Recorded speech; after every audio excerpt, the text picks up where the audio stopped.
Syederalun Satreskrim Polresta Banda Aceh mengeluarkan daftar pencarian orang terhadap Muhammad Miftahul Rayyan 19 tahun, warga Gampung Punge Blangcut, Kecamatan Jaya Baru dalam perkara tindak pidana penganiayaan anak di bawah umur.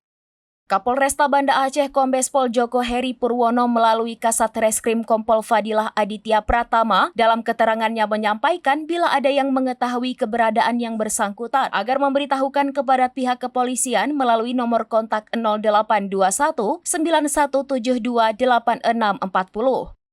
Pemberi informasi akan dirahasiakan identitasnya, kata Kompol Fadilah saat dikonfirmasi pada Senin 21 April 2025. Kasat Reskrim Polresta Banda Aceh itu menjelaskan, menurut keterangan ayah korban berinisial ZK, dugaan penganiayaan bermula dari penggunaan uang senilai Rp300.000 oleh anaknya yang dikirimkan terlapor melalui salah satu aplikasi dompet digital.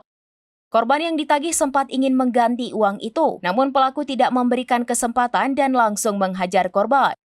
Aksi tersebut dilakukan saat sebuah gubuk yang biasa dijadikan tempat berkumpul oleh kaum muda. Akibat penganiayaan itu, korban mengalami memar di wajah, kepala, dan nyeri pada bagian dada. Dari Banda Aceh, Sarah Masroni, serabinews.com.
Download Tribun X sekarang, menghadirkan lokal menjadi Indonesia.